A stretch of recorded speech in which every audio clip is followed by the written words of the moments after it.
Welcome to Academy of Tone today with Sean Athens. Hello everybody, nice to be back. Thank you very much. Yeah, it's been a while, but it's always worth an update.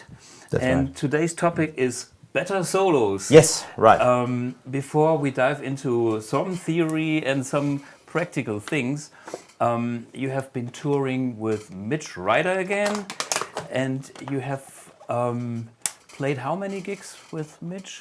This year it was 18 gigs. 18 gigs all over Europe. So we played the most of the shows in Germany. Yeah. And some shows we were in Austria, Switzerland, and I forgot the other place. Somewhere in But somewhere outside the country. Yes. Yeah. Okay. It was a great tour. Yeah. Check out this video clip.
But there is another great event that you just recently did, which was the European Blues Challenge in Katowice, Poland. Yes. Poland, yeah. Yes, yeah.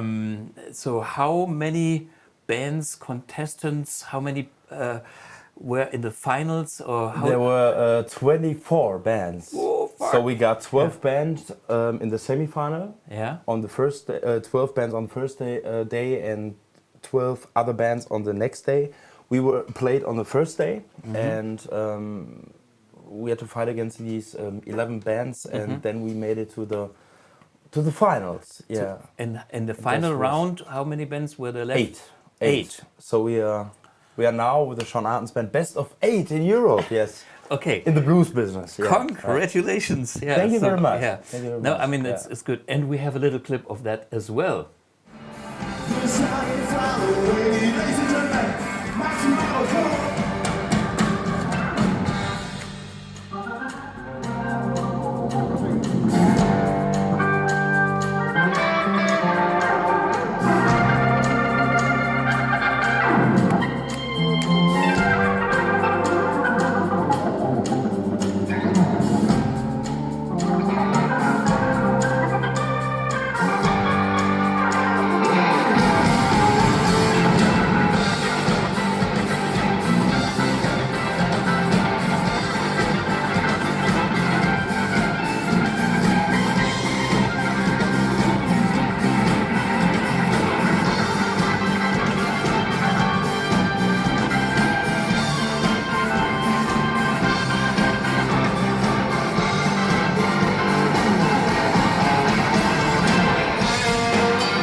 This year you will release a live album, right? Right. Yes. Where has this been recorded? Or is Next it- month we play at the Blues Fest in Eutin. Eutin Blues Fest Yeah. at the north of Germany. Yeah. And there, on this festival, we will record this live album because now I got a new band. I got a new bass player in the band, and some things are changed. Yeah. And You want to capture the I want new to capture lineup. the new lineup and the new energy because the energy is great. Okay. We did great in Poland, and I Yeah. love my band so much because the bass player and the drummer, they know each other for years now, and Yeah. they played together since 16 years. Okay, in the And pocket. you can't beat Yeah, that. yeah. And Max and I also 16 years together Yeah. on stage, and now we all together. Yeah. It's 32 years. it makes so it makes so much fun, and I Yeah. want to capture this energy. So Yeah. there we will record the album. Yes. Yeah. Okay, and you already started to record some stuff in the studio. Yes. Right. Right. So, but this will be an album that you will. Maybe I think I will release it next year because the thing is, we now got a new booking agency, and Yeah. we will come to some new places all over Germany. Yeah. And it makes no sense to release a second album when you not have A new audience. sold. Yeah. Yes, and not sold the old album. Yeah. So Yeah. my goal is to sell more of the first records on these shows and on these tours. And next year, when we got all these new venues, I will release the next album. Yeah. Okay. So maybe it's getting out later because of Yes. you have to finish the first step in the business. Yes, right, First, and then you go, which makes a lot of sense. I know how much pain and money it takes to promote stuff, and these days it's a lot of Even harder. Yeah. Yes. Yeah, because now you got AI. Yeah. And all these AI artists. Some Compete friends of with mine, you. hey, listen to this great country stand. I Yeah. listen to it. No, that's not. it's not real. It's not not real. handmade. Yes. It is Yeah, yeah. AI, and And also the big labels, they start to sign these AI artists. Yeah. Because they can make money. And this. yeah, I'm thinking about. I mean, there is something bad about it. I'm all about handmade music, but Right. I don't know. Maybe eventually I make myself an avatar and be myself AI Thomas. So you can be on all the places at the same time. This is, people, Maybe. people sometimes wonder how I can do that. By now, you all know that I'm fucking busy. I enjoy it, and I can be everywhere in person, real analog. With the real analog sweat everywhere. But maybe in 10 years. Maybe when you release the Amp X and somebody is on stage and got a question how to set up, he presses a button and then a little avatar came up from you and hello, my name is Thomas. How can I help you? This would be a great idea. And Great actually, invention. we are halfway there already with our Okay. Bluegipedia. Yes, For yeah, those who don't know, we have a knowledge base because what we found out, the social media was a big helper, like Facebook groups for AMP1 users, like yourself, myself, and everybody else. So the people go on Facebook and ask questions. Well, I have a hum problem. I have whatever. What is the best cabinet and stuff like that. Yeah. But on Facebook, in the timeline, all that stuff disappears. And then we thought, what? We have to have some kind of website that is giving you all the information that we have gathered over the last 10 years on the AMP1 and all the information that is needed for the AMP X. And we can update it because it's not in print like a book. There's nothing wrong about a good old book, but when we have more, we have to add new chapters and stuff. Yeah, right. And that's the big advantage of the online digital media. And the big plus on our Bluegipedia is it's also AI. So if you can find and read it just like a regular website, but you can also type in the search bar, a good question will produce a good answer. And this is all based on the articles that we wrote, which means the information is proved. So the AI on our website picks all the different bits and pieces, gives you the answer, but it's not picking up any dumb shit from somebody who doesn't know. And that's great. So I see AI as a helper and a big danger. So Me too. So and everything can be good, and on the other hand, it can be bad. So solar energy, you can get sunburned, or Yes. you can drive your electrical car with it and pay no money for gas, and make it's all good. So it's just the way how to use these things. Any changes on your board, or same old, same old? Same old shit, I think. No, it's the same old. The only thing I change from time to time is my overdrive pedal. So this is the pedal I have for now 6-7 years. But for a few gigs I used the new Behringer pedals. The new Centaur pedal. Centaur. Yes. For like 19 euros, and it sounds like... No, that's not. That's a new one. The new Centaur pedal with a name. It's named Centaur. Oh, really? From Behringer. Yeah. They got a lawsuit and everything. Yeah. But I got 3 old ones now from Behringer. Yeah.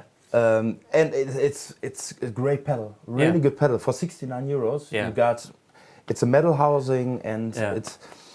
I don't have an original one. So, I do have, actually, talking about Behringer, I have an original 1980s Tube Screamer, all mints, and I bought it when I was teenager, and now collector's grade. But I also have that plastic housing. Tube overdrive? No. The Tube Screamer clone for 19. Like I know. The name is Tube Overdrive. Oh, maybe or something like that. Yeah. And it's actually pretty close. It's not that bad. So, but it's not road ready. No. That's a problem when you use it on. And you if you stomp on it, it's flattened. Yes. But the sound is okay as long as you use it by hand. It's fine. Yeah, but Behringer makes some great pedals. Also Harley Benton. Nowadays, the house brands are getting getting better and better and better. Really. Okay, but that's another business discussion we don't do now. Okay, the drop tune, I know. Drop tune is the same. This delay is the same. You know what's funny? Everything is the same. I have the same here. Look at this. Really? I have 2 of them also. I have only one. Yeah? And It's a little bit darker. The housing is darker. Maybe mine is older. But that's a collector's one, so this is bullshit. The only thing, I use this sometimes as a looper, and it's actually not a really good looper because it's pretty short. So when I can loop? Yeah. Yes. Yeah. 0.5 seconds or...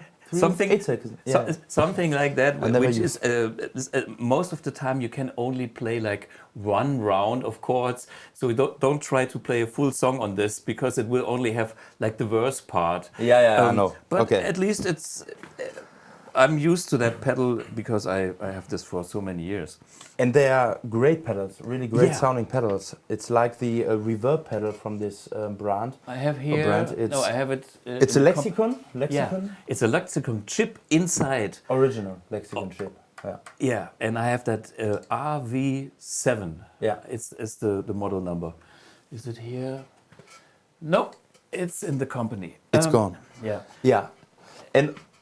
Totally underrated pedals. You get that sometimes cheap. But not the Reverb pedal. It's a sought after pedal, really. Yeah, they are very expensive on the used market. I can give you one little insight. I used exactly that pedal to model the reverb on the MX. So you want me to buy one? So I'm not on the list right now, but I think I'm on the list. But I forgot. So it's like the analog man, King of Tone list. I'm on there, and I think I will get my pedal in 3 or 4 years. Yeah, I mean, if you get it before you go into retirement, it's good. Fun fact: I love this pedal, and I bought one in China on AliExpress, and it's the same housing, it's the same everything, it's the same. It looks the same, everything, and it sounds so good. I bought it for 80 euros because I wanted to have a pedal that looks like the original one. Yeah. But it's not the original one because you can see it on the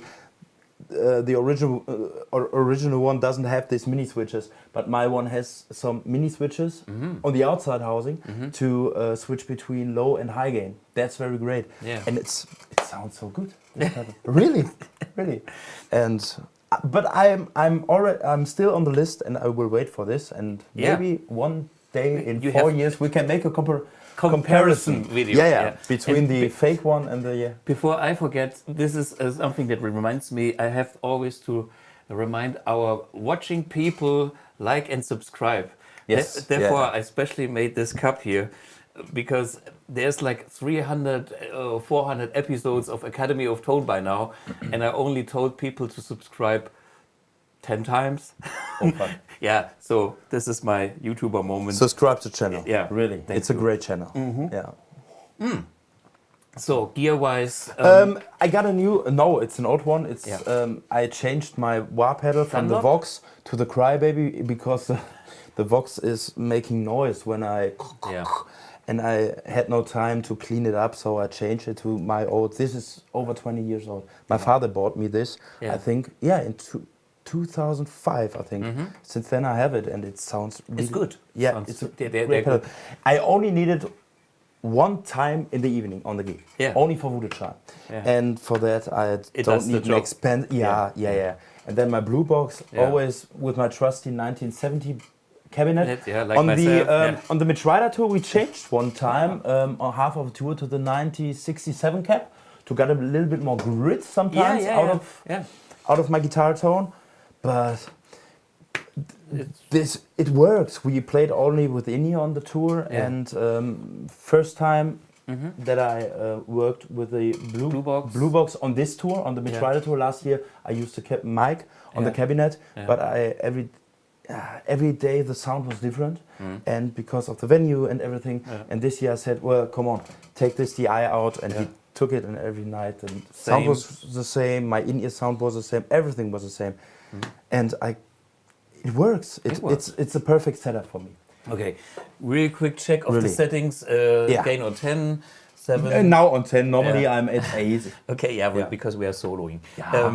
But okay, the bass on 3 to 4. Yeah, really low. A lot of mids by 8 and treble at 4, which makes a lot of sense. So you have not too bright sound. Mine is more like 555. But all in the middle.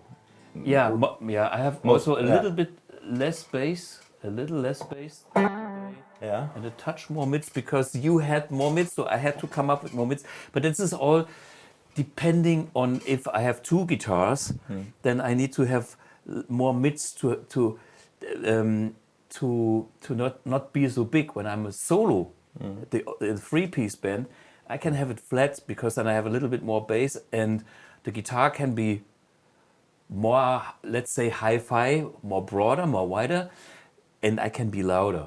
But with two guitars, you always have to limit yourself a little bit and focus more, which I have done naturally, so no big thing. Yeah, also with a bigger band, when you got more guitar players in the band and also keyboard player. You have to find a space. Yeah. And Bonamassa's, I saw it in an interview from Bonamassa when he said, well, you got this frequency range and the bass is the bass drum, then you have the bass. Yeah. In the high mids you got the voice. Sure. In the highs you got also some what do you got also there?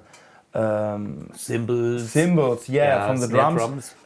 And then the middle section is the low mid section is for guitar, and he's right.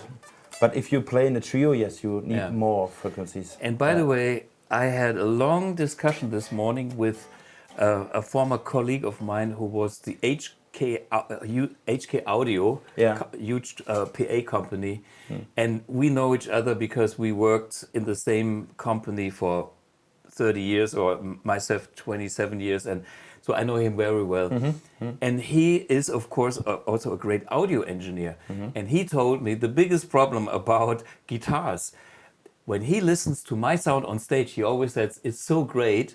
And then sometimes when he was seeing me live, he was standing in the audience and he said, fuck, this PA guy has no clue what Thomas' sound could be, because he was explaining me there are different types of PAs. There is the rock PA, there is a classic PA, there is a vocal style PA. Yes, okay. And then he was explaining me all the physics, technology about low mids. And he says, the low mids with the line array system is the biggest problem. And he gave me a formula, I have it somewhere. And he said, most of the mixing guys don't know how to mix a guitar properly. Even if I give them the best signal, they can still fuck it up in a way. And so I remember once, so this is an old memory that came back to me, where he was there and he talked to the mixing guy and said, give me the knobs for a minute. And he fixed the PA, and then the audience could feel the guitar. And that's the thing that's something I have to think about, how to make us guitar players happy ourselves first, but second also to be heard for the audience. You know, if the experience for the audience is not there anymore. I got it one time when we played, I don't know, a club or something like that, and I gave him my DI signal, and my sound on stage was great with with the fat cap, everything's fine. And then I played, and I said, I went to the mixing desk and I said, what did you do on the guitar? I said, here, and he showed me this curve, old preset and curve, and I said, put everything down, switch everything off, everything. Only the dry signal from the blue box. And then there was the sound. Good. Okay. And it works so good. And also on the Mitch Ryder tour, sometimes I ask the mixer or the sound guy, what did you do on the guitar? How did you dial it in? And most of the time he said, look, only a low cut, a little bit of low cut, that's it. And the thing why it has a bit more bass than we probably need is because if it's not there, you're missing something. It's always better to take something off.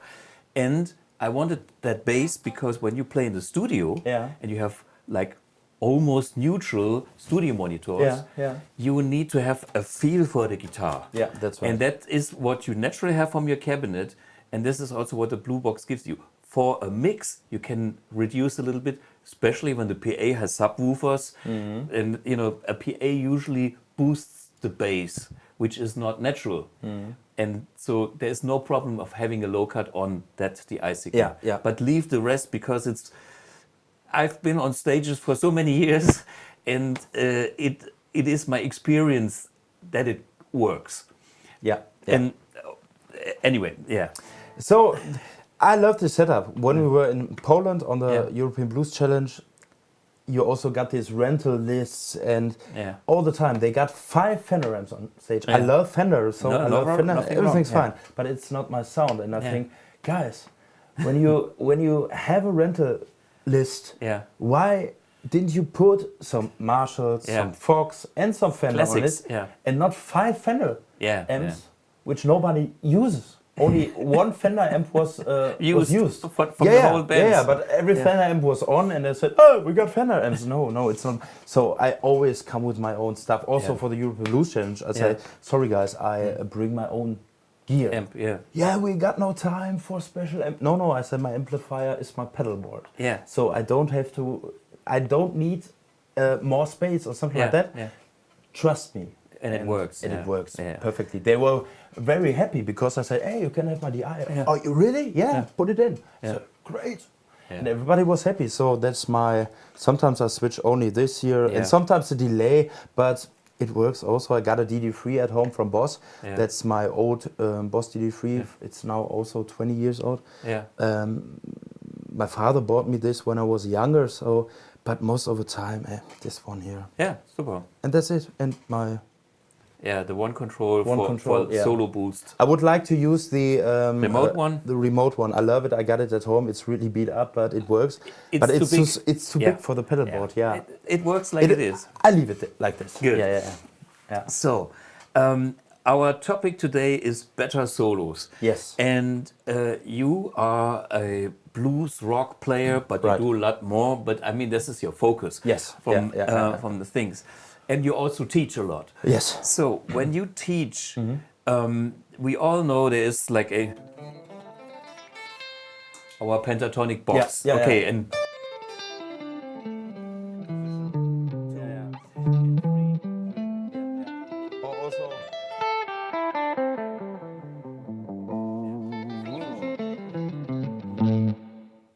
Yeah, that's great. Most of the time when I have my students and they come to me and say, well, I got all this pentatonic box, I said, yeah, well, I play a rhythm, play something, and they always get stuck in these boxes. Yeah.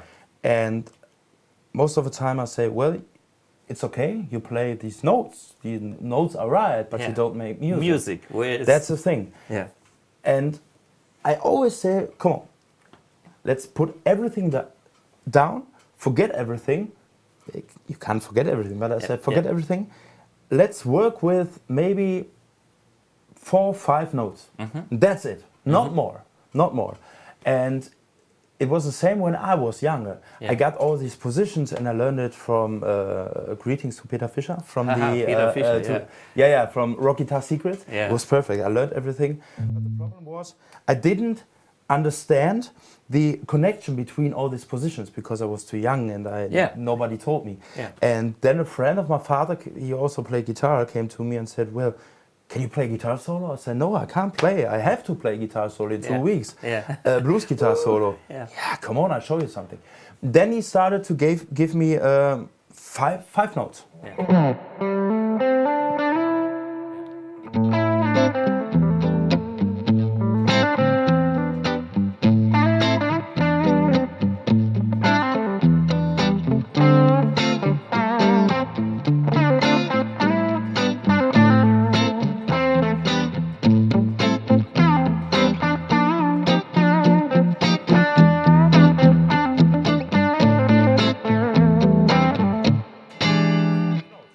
That's it. And then I play it to my students and everyone said, oh, well, that sounds, because not the amount of notes is important. What you do with these notes is important. So it's like B.B. King when he play.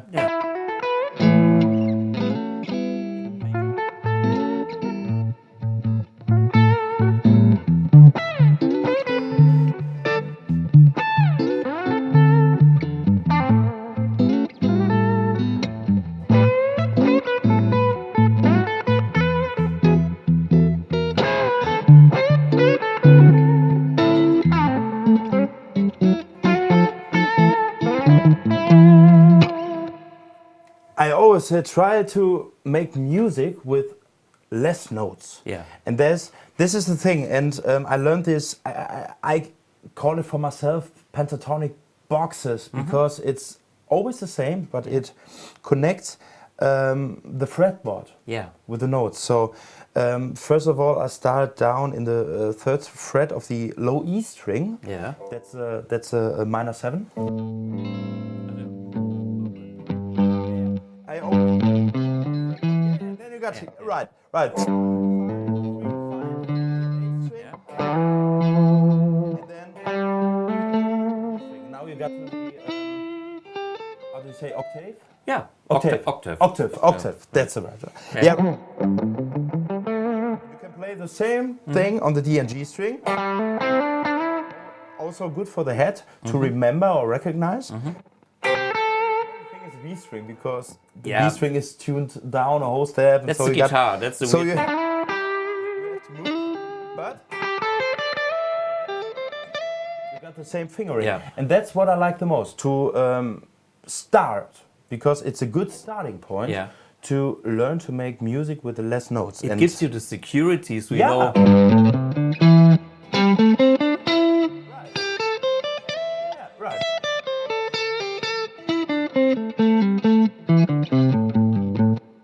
This is the mechanical side of it. Right. And the good thing is it's only those 5 notes. Right. And whatever you can play here, you can play there or here.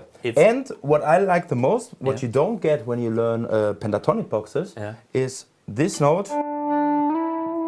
You can play it with a slide, maybe. Maybe you play it right directly after another. But you can also do.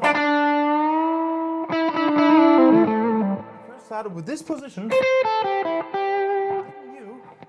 didn't know that I can bend this note to this point because in this position you have to do this note, not this note.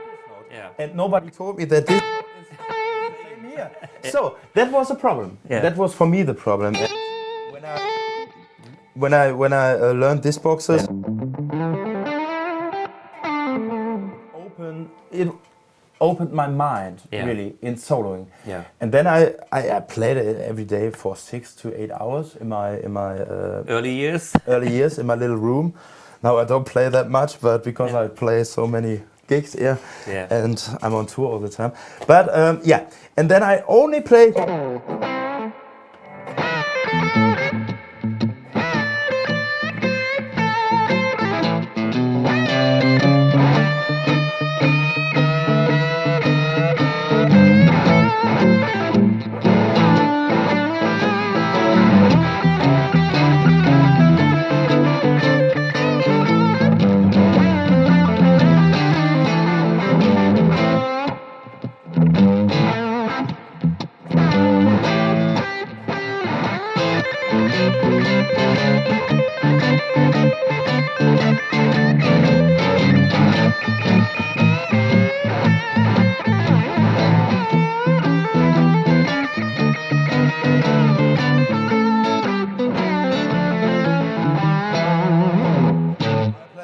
A few more notes, but I tried to get used to these pentatonic boxes. And after I got used to this, I then mixed it with the pentatonic scales, first position, second position. What you position. also know as a mechanical thing. Yeah, right. The other good thing about this box,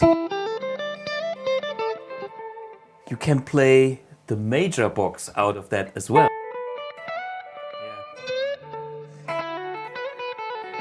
That's right. Yeah. So once you understand that shape, only the starting point is different. So exactly. So we go for major.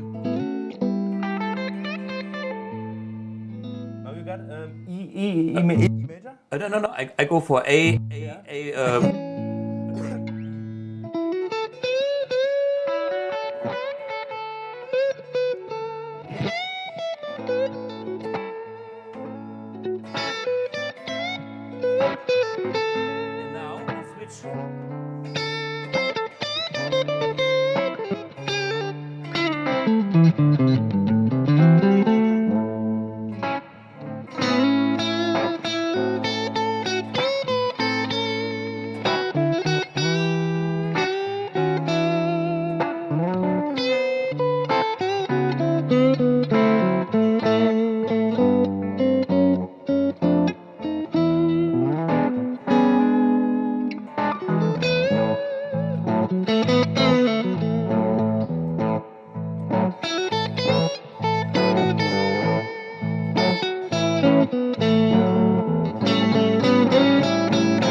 Basically, you know, when we have,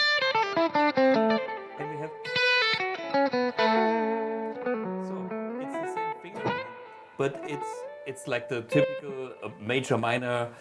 What is minor here and is major here. Yeah, and it makes sense when you go to the fourth position. I think when you got start on the first position on the A.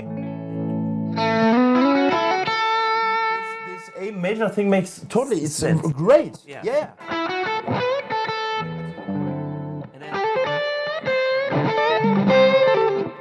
Go and change the scale from major to pentatonic to minor pentatonic. Yeah, but right. And I love how notes react to chords. Yeah.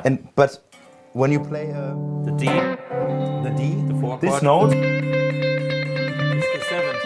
It's now the 7th from the D. Yeah. Right. And sometimes you say, yeah, but it's a third of the A. Yeah, but now you change the chord. The chord and the interval, the distance of the notes becomes a 7 instead of a 3. Yeah. And it's a different meaning. Right. And that's sometimes, for me, same thing. It takes years to understand what you naturally have maybe done in the past. I mean, I listen to Rick Beato because he knows all the music theory. I've done a lot of things even before I knew what it was, and he can explain stuff like that, and it's okay. I mean, I would actually prefer people to make music first and then start to think before they start to overthink and don't play. Yes. Because I can maybe you know as well when you have when you are teaching, some people they are afraid to let loose. They are over controlled, and it's like if you make music, you have to be like a little child that plays with the toys, and if you arrange, you know, your little toy truck this way or upside down.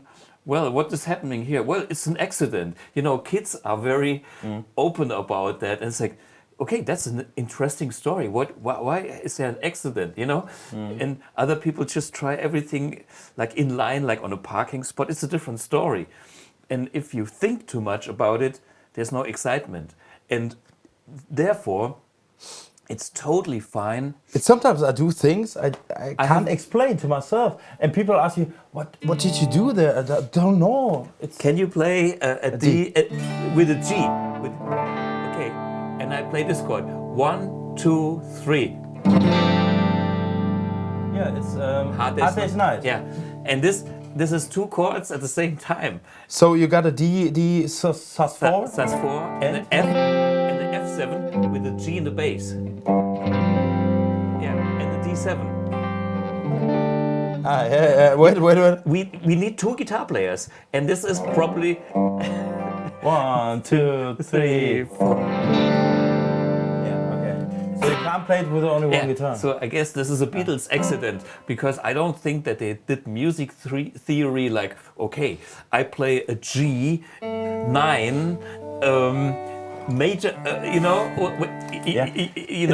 it's getting way too complex. I know the first time when I was here at Academy of Tone, we talked about Little Wing and also Hendrix. And I also don't know if Hendrix was that good in music theory back in 1968 or 67, but on at Little the Wing age of 23, 4 or whatever it was. Yeah. When nothing was discovered really. Yeah. So, and when he plays his chord structure E minor, G and A minor, he changed the pentatonic always to the next chord. So when E minor, he plays E minor, G, G is okay, but on A, he also plays. He played the A minor. And when it comes to the next part,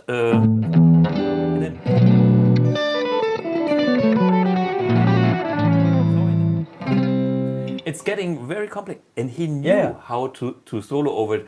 I don't think he got all the theory down. I think he listened and he tried. Exactly. Really. And for me, you know, I played Little Wing as somebody who didn't know anything about it, and I did okay. And then after the years thinking about this, I came to the conclusion, oh, maybe I can have this chord, and then there's this one. Okay, if you want to do jazz, what is this? This is a B major 4 chord. And so you can play, actually, you can play B major pentatonic just over that one bar. So it's very weird. But you don't got time for this. So you can. So let's go from the B.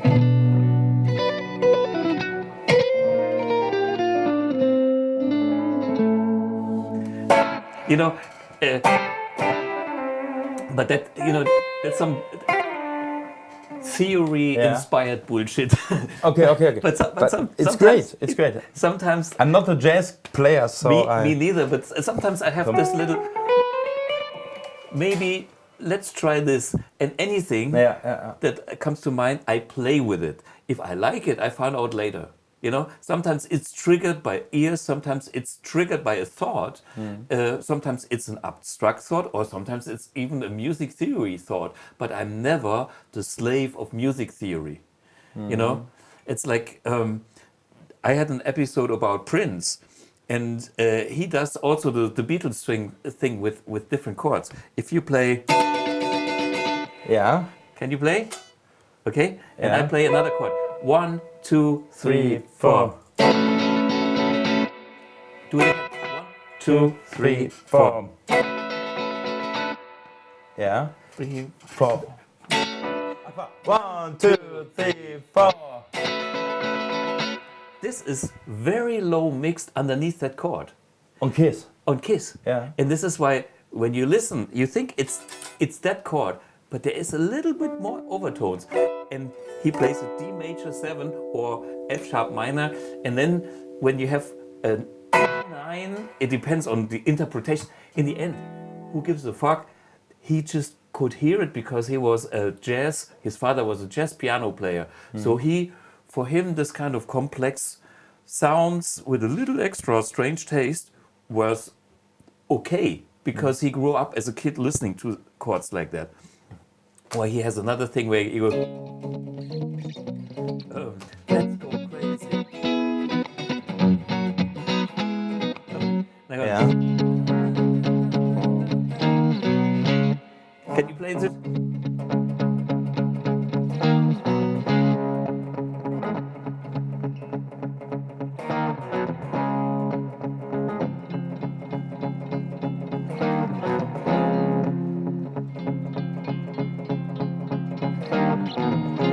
Underneath. Yeah, very. It sounds like Everlong from Foo Fighters. Yeah, A little bit more.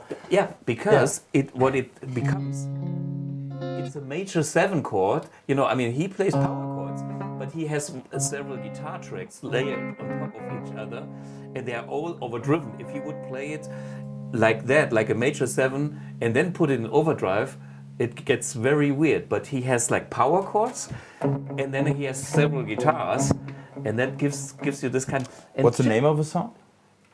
Let's Go Crazy. Let's Go Crazy. Yeah, and it's just a touch of that extra color, and if you don't know, you don't know. But if you think, what is it? Is this, you know, is he using effective device? What is it? Is it?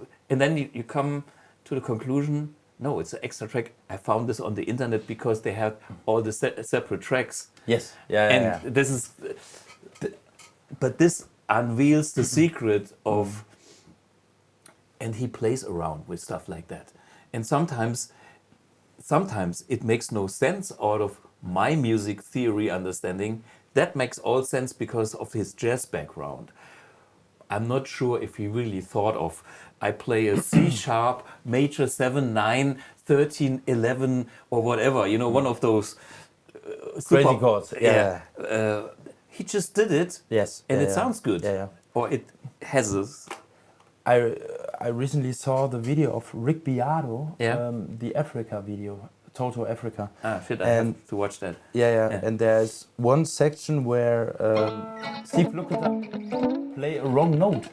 Yeah. And this note doesn't fit in the whole song because the piano plays a half step under this note and Steve Lukather plays this. So he plays. I don't know exactly the note, but you can't hear it when you listen to the song. Yeah. You don't recognize it. But when you listen to it in stems, so you got the guitar part, the keyboard part, then you realize it. Here's another example. Yeah. My hero, Richie Blackmore. Shine in Time. Yeah.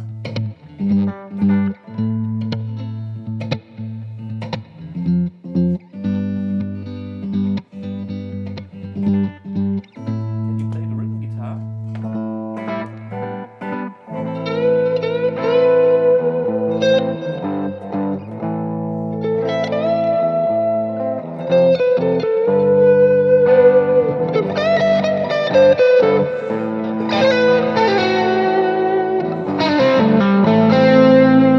Stop here.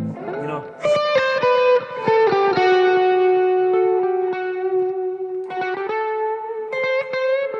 It's It's a 6. It's a major 6. major 6, so you got Yeah. Dorian. Yeah, Dorian. But it doesn't make sense because exactly yeah. because it's an F in the rest of the song. It's But maybe it's for this here.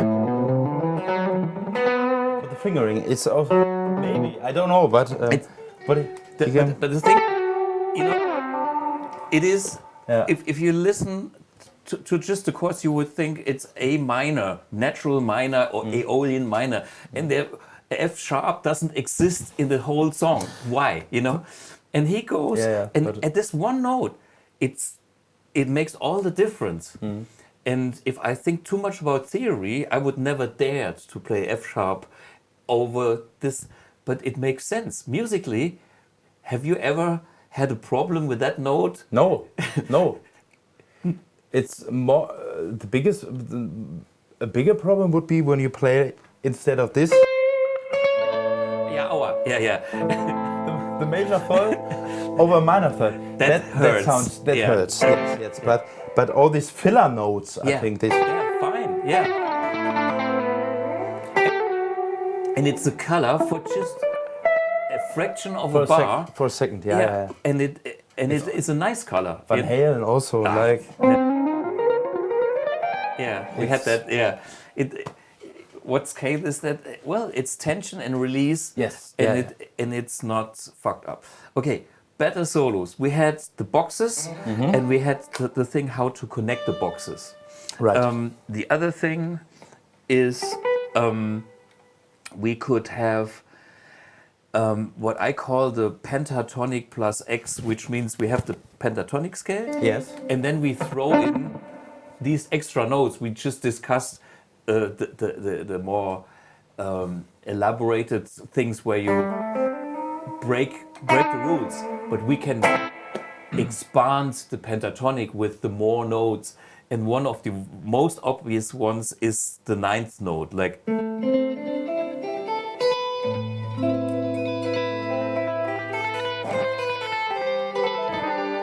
The ninth is perfect. Yeah, it almost works. It always works. And then you don't have to decide if you have a major 6, you know, or a minor 6 when you kind of fill up the scale from 5 notes to 7 notes. From pentatonic, pentas is 5, to diatonic 7 note scale. Diatonic scale is the right name in English. By the way, if you want to get my guitar blues rock masterclass, it's English and it's, I don't know, 10 hours and how many videos. I spent a whole month recording it. It's a lot of information. It was the first thing that Guitar Summit has done, so there was no limit. So I have to download it. You can download it, and there's a lot of things I explained, sounds and Jeff Beck and blues and. Really, when I first learned about your name, it was with the School of Rock DVDs when I was 12. So this was my first connection to you. When you didn't know me, I already knew you. The book. You knew the book. I got all these DVDs at home, School of Rock 1, 2, 3 and everything, and that was great because you did it so easy for me as a beginner to learn and to understand music.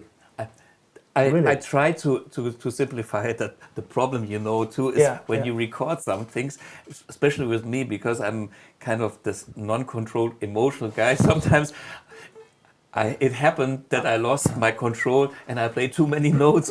But on the other hand, that's also good. I remember there's like Play Like Eddie Van Halen, and I tried to make... this School of Rock DVD.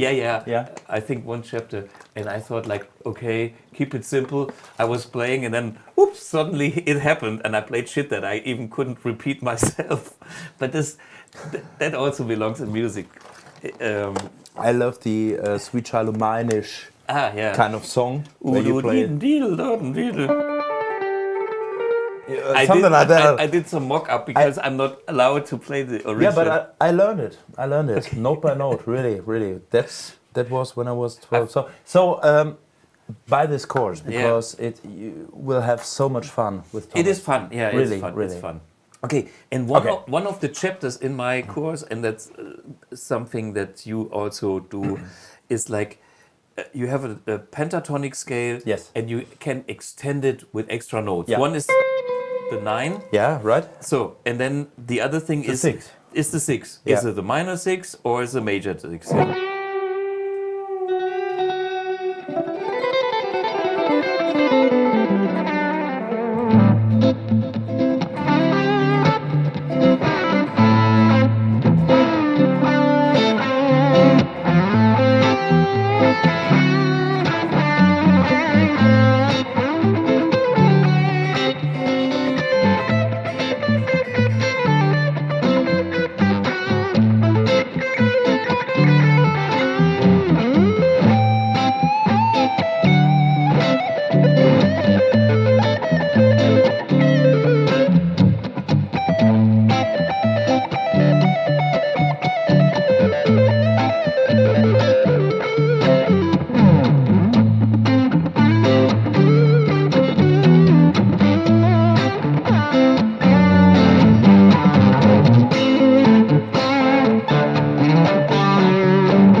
And endless, yeah. Which is, yeah. And now we do the minor 6 based right. on a Dorian.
This one. Yeah, it is stretch thing. But okay, Yeah. we learned about the major 6, F sharp, and Yeah. now the minor 6. Yeah. So, and the next thing you can also throw in easily is the blue note. You know, Right. I mean, like That works. But this note works everywhere. everywhere. Everywhere, Yeah. really. Also, when you play.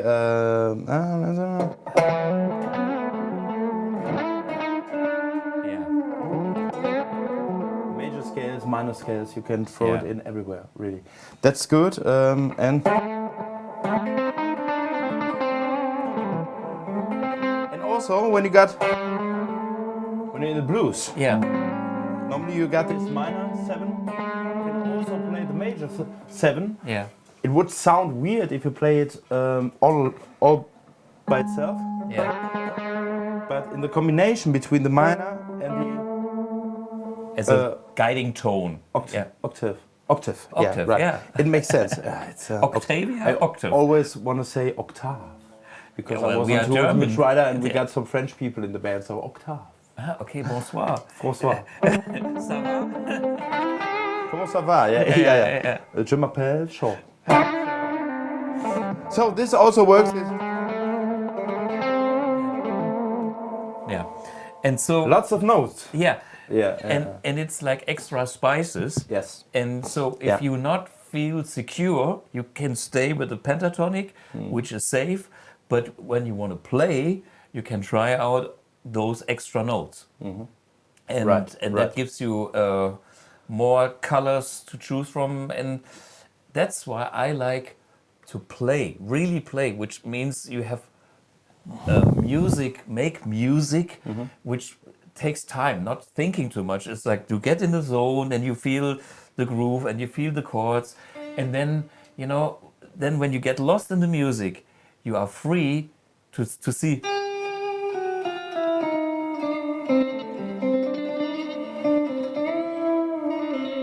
You start to make experiments. Yes. And if you question too much, you should go back and be safe in the groove and in the atmosphere of Yes. the music. Yes. If you are more advanced and you know what, no problem, anything, I can play anything, and if it's a fault, a mistake, I can make it end nice. That's next level. But when you're a beginner, you have to have the confidence that what you do is okay. And then when you have reached that level of, okay, now I'm on the edge of getting bored, then you try out the new note. Right. Yeah. Right. So that's something that, yeah. Is there anything else how to make music with inspiration, with what you know? I mean, okay, that's a philosophical thing, but maybe we can find also some inspiration out of that. So what I learned is, you know, one lick, and you can adapt this one lick in every song. Sometimes That's right. Yeah. when I teach, I make fun of my Alle meine Entchen story. You know, it's like there's a German Alle meine Entchen.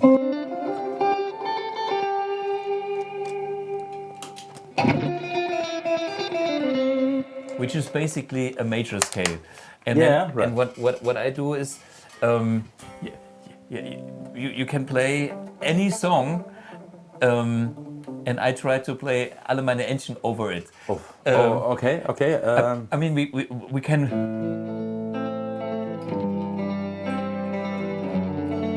I had the same idea. All right.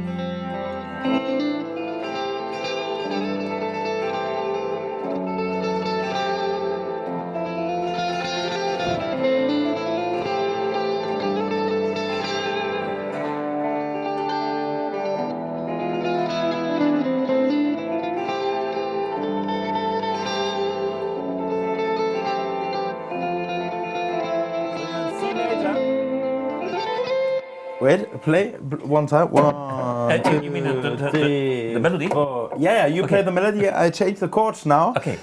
We were in for A the minor. audience A minor, Yeah. so Aeolian. Yeah. When you got the scales. Of course, when we go to the F sharp, it's wrong. And Yeah. so that's the rule is when you know that you are wrong, don't play anything there. One of my longest songs on my album, Time, is Only Time. The song Only Time, and it's like Stairway to Heaven, but in another context. And you got this.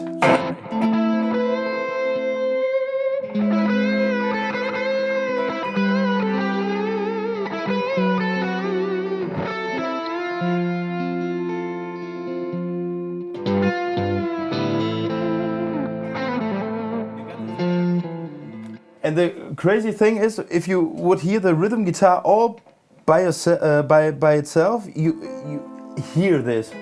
Yeah. But with the melody on top of it, you don't. It's a different song. Yeah. And by the way, Stairway to Heaven was not the only song using that chord progression. No. There's many. There's Eric Clapton, and I don't know who was first actually. Old Love, the song? No, it's way older. It's on the fuck. I don't know the Clapton. Was it on 461 Ocean Street or something album? Yeah. Yeah. Okay.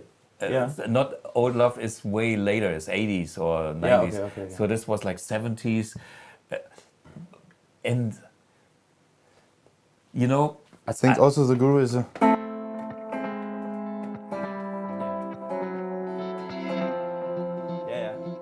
Stairway to Heaven is from 1972, 3, 4? Yeah, early 70s. Yeah, early 70s. I guess.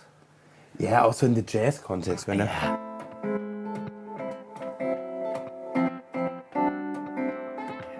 can put it in everywhere. When I started to play guitar, some teachers of mine wanted me to learn the real book, songs from the real book, to read notes, and I hate it so much. Yeah. But sometimes there were these chord progressions in there. Cool. Yeah. I mean, Smoke on the Water, there is a song from the 50s that sounds just like it. No, really? Yeah, it's a bossa nova. Bum bum bum bum bum bum bum bum bum.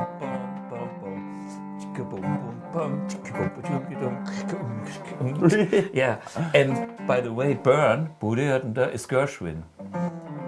And there's a story that John Lord was playing Gershwin on the grand piano in a hotel, and the next morning Richie came downstairs and said, I have a hit, and it was basically what he could listen John Lord playing on the grand piano. He was in his room, could hear the piano, and did in his memory, hey, it's nothing is, you know, it's really, like, yeah.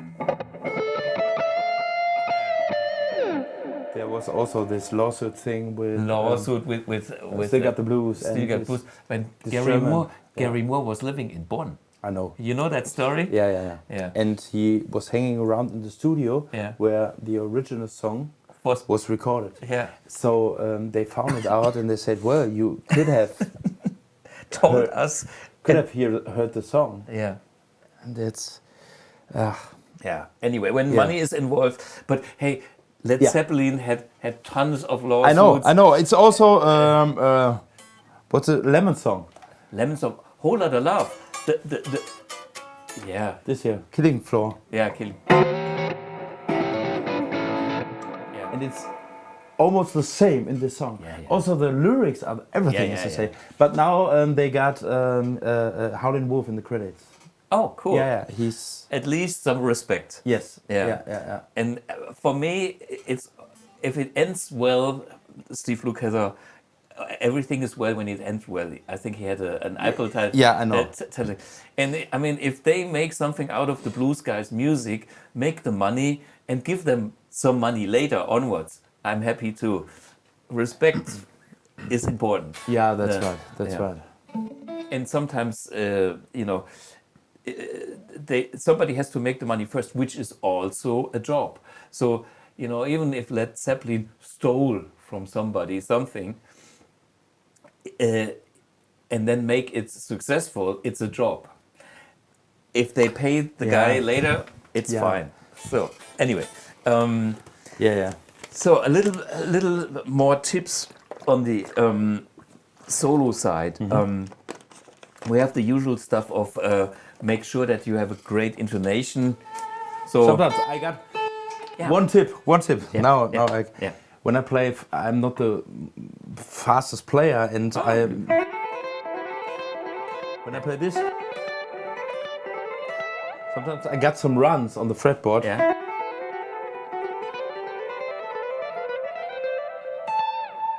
And normally I play this run over A minor. Yeah. Yeah, but I don't play A minor.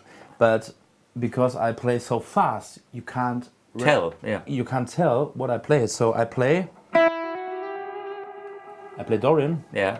Also over A minor chord progression.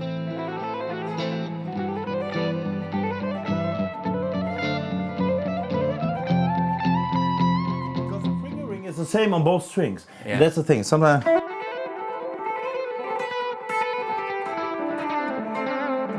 So the 6 would be incorrect. Yeah, right. But- Because normally I had to do. And Also then- works, but this is Yeah. much easier. Easier. Yeah, sure. Ah, fuck. Yeah, you play. Okay. That's my You cheating. go to. I got this. How do you cheat to play fast? Alle meine Engine like. Okay, how can you play it fast? Okay, but if you just try to One note first.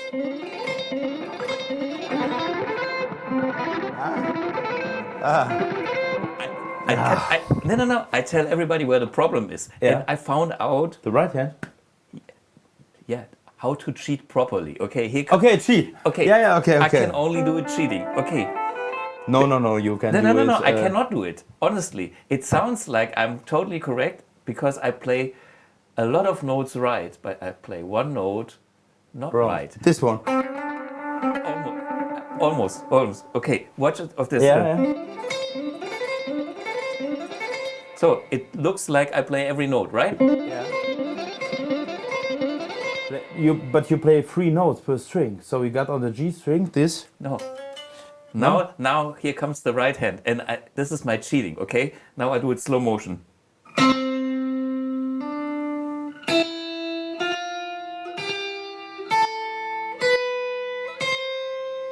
This is what I actually play. So all this, You do sweep. sweep.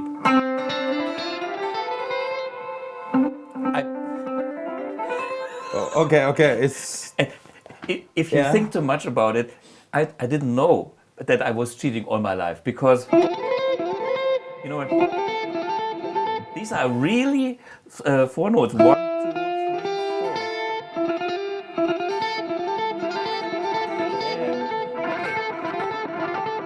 And I can go. Yeah, and I can go even one more. But try this with the first note, it doesn't work.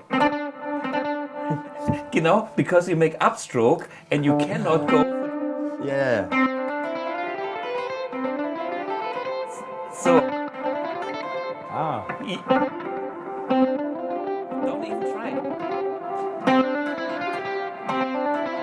But this feels not natural to my playing. To do this small sweep and then you have to get stuck on the, or you have to make a short break on the string Yeah. while you are doing the hammer on.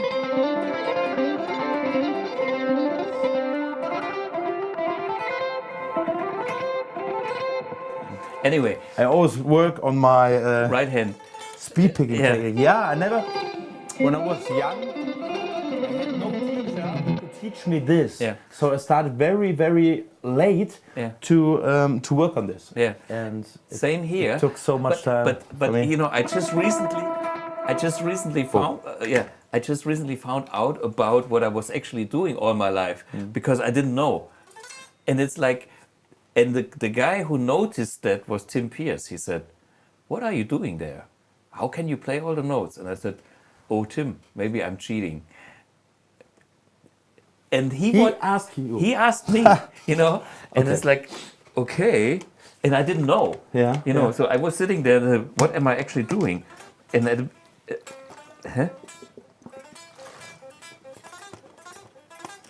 and then I took my iPhone and recorded on slow motion, and the truth came out. I was cheating my whole, but it's if you play fast enough,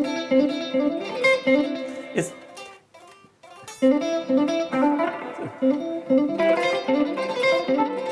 Anyway, but I love a great video from Tim Pierce Yeah. when he made a video with a metal guy, and the metal guy showed him how to play this fast stuff. Yeah. And Tim Pierce recognized, well, the synchronization between my left and my right hand is not there to play this. And I thought, well, this is one of the best guitar players on the whole planet. He is my hero. Yeah. I mean, he plays all the good notes. But he said, well, I'm not a speed picking guy, so. Yeah. But this is, hey guys, this is the good news for you guys. Even if you cannot play all the technical high-end stuff, you can make the best music ever. So I had an argument with a friend of mine a few years ago, and he said to me, well, there's always somebody who is better, and this is better, he's better, he's better. I said, we are all different. How do you say somebody is better than another?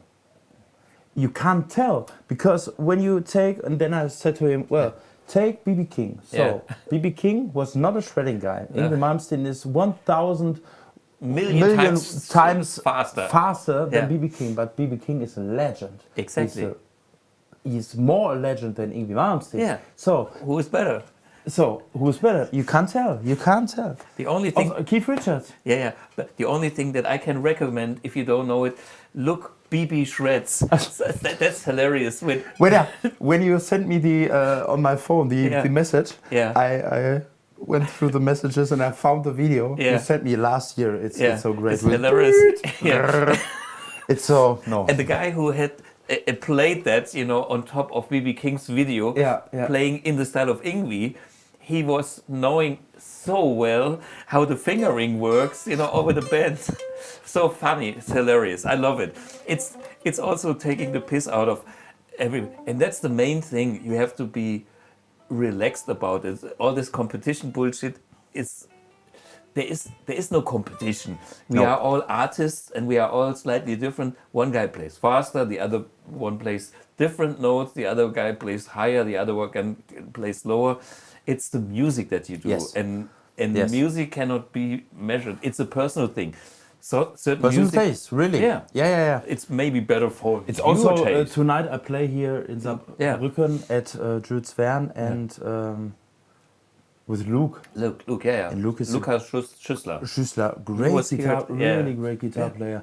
And he's a totally different style than me. Yeah. But he sounds fucking great. Oh, yeah. Got this bluesy, more cleaner guitar style, stretch. I'm more the Les Paul guy.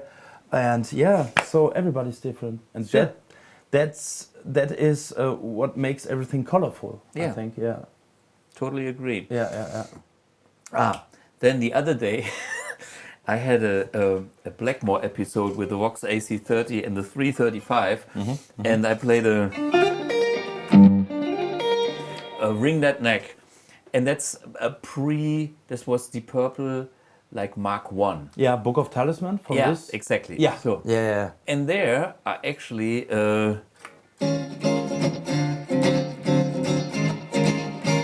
jazz chords. And Blackmore plays notes that I believe don't exist in his then being 20 years old vocabulary. And then I sent the clip to a jazz guy who understand, and he said, okay,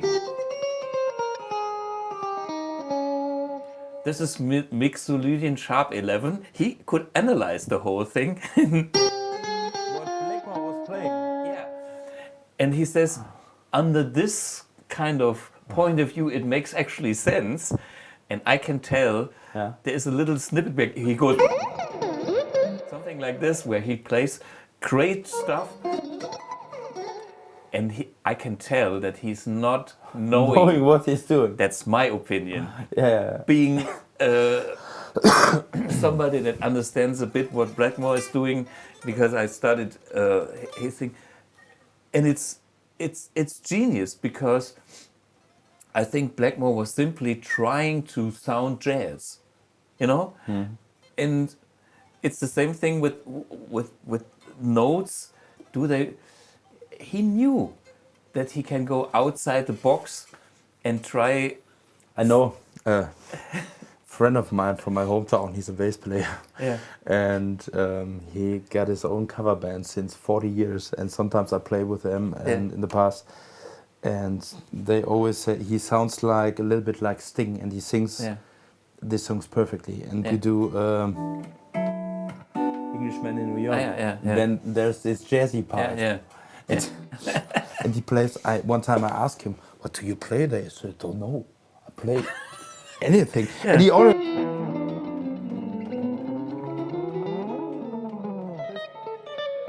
plays crazy notes on the bass, but it grooves. Yeah. And that's why it doesn't sound bad.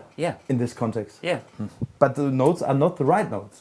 If you have one element that makes sense, it is usually very impressive if you don't make too many bad things on the other side, so you can sell it for anything. I have fake jazz myself too. If we play, or do we have any?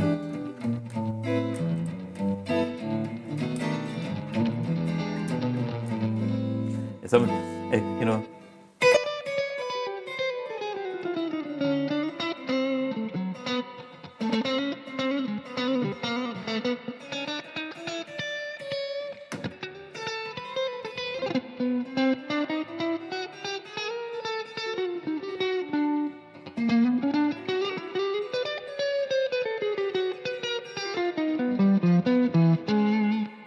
Okay, this is just bullshit. You can play everything. Yeah, I think. I mean, this was Absolutely. on purpose bullshit. Yeah. But I was trying to phrase it jazz, you know? Right. It's like a...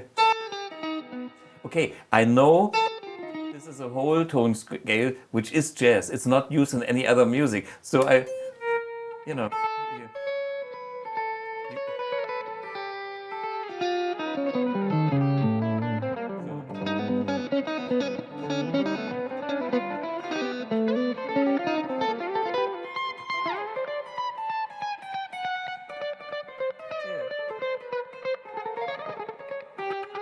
Sometimes I play to my student.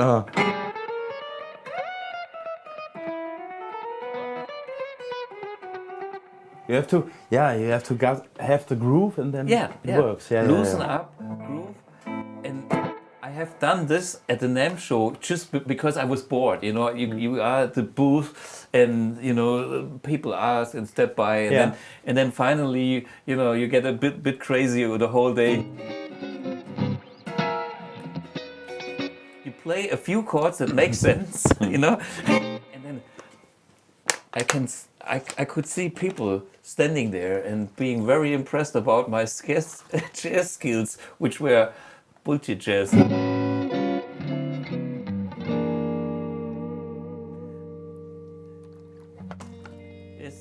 That's a proper schismo. You have to be authentic. You have to be authentic in faking. That's the thing. Yeah. Really. Yeah. So it's like when I play fast this year. I'm not so used to it. I learn it, and every day it's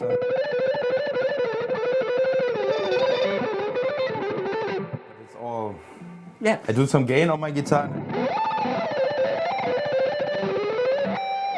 fake it a little bit, and then but Gary it sounds like Gary. Gary Moore did it too, but Right. And but we know he can also do the other thing. But he used both colors. It's all good. We don't have, we have. There's not a right way. Yeah, exactly. Whatever makes sense, and works. Sometimes even the kaput way is the better way, because it has more tension. You know, and it has more feel. Yeah, that's the thing. Yeah, it creates more angry energy. Also, when you play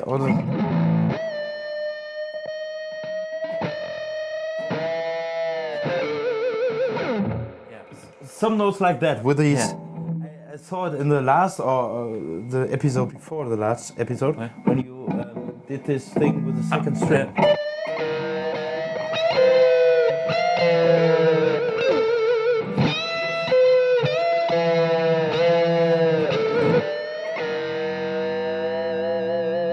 You're wrong, but.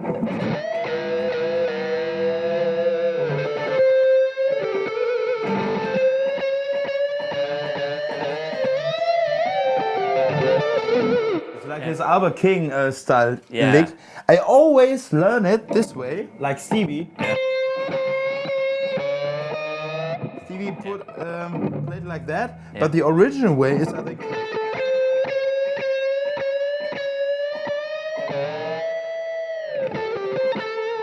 Overbend the B string. Yeah. It's so. Also, some notes in there that doesn't fit, but who cares? They sound good. Also, the.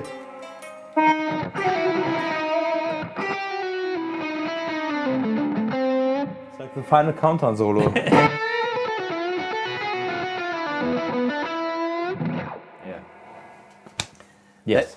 So that's It works. That's a good lesson. I Yes. guess in a way, the most important thing is that you get a connection to your feel, and that you use notes in a way that they are some hum. It's me? No, not anymore. But anyway, But it was me. I'm used. Yeah, I muted you. Maybe it's electricity or something? Yeah, I had. I the other day. I had, but anyway. Yeah, okay. So the thing for me is, to sum it up, it's like try to feel the notes. Try not to play the patterns. It's like you started with play only a few notes and tell the story with these 3, 4 notes, expand it to 5, and then use a different, but go step by step. Not overthinking. And some people always want to have everything at all at one time, and that doesn't work. Yeah. Really, it doesn't work. Also, to improve your right hand. Yeah. To not only to play. Perfect. Huh?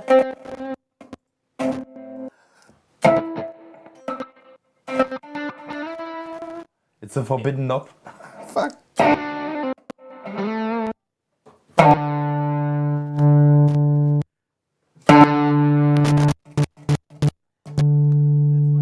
Effect pedal. I can do it here.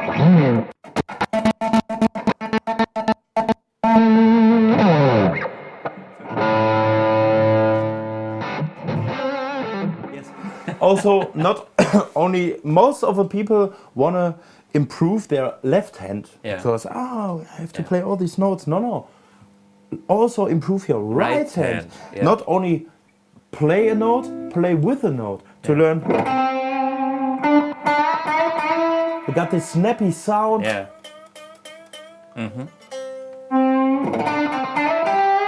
And got control over the tone. That's there's something with a hum going on. not anymore. Yeah. And then at least the combination of both things, left hand, what do you play, and the right hand, the tension, Attention. how you play a note. Yeah. And then- Articulation also. Articulation, right. Sometimes you do it also. Sometimes you want to have a little bit more dynamic to play.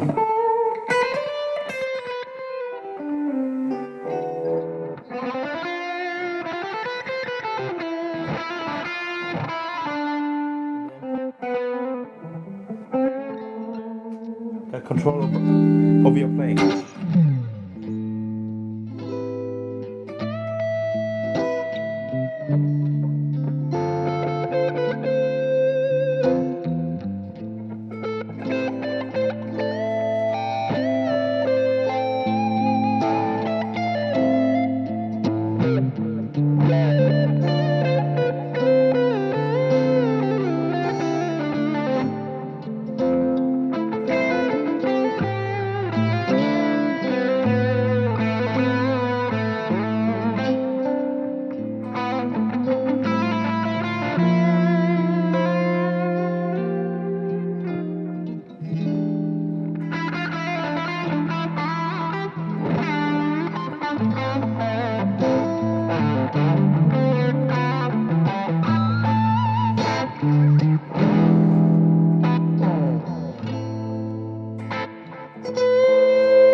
mistake, do it twice, then it's art. Yeah. That's okay. These were our final words. Perfect. Okay. Sean, thanks Thank you very again. much, Thomas. Yeah, it was that I a can be real here. big pleasure to have you Really, here for me again. too. Thank you. And Yeah. I hope you guys learned a little bit about getting loose, enjoy soloing, Yes. and play better solos. Okay. See you and take See you. care. Bye bye. Bye bye.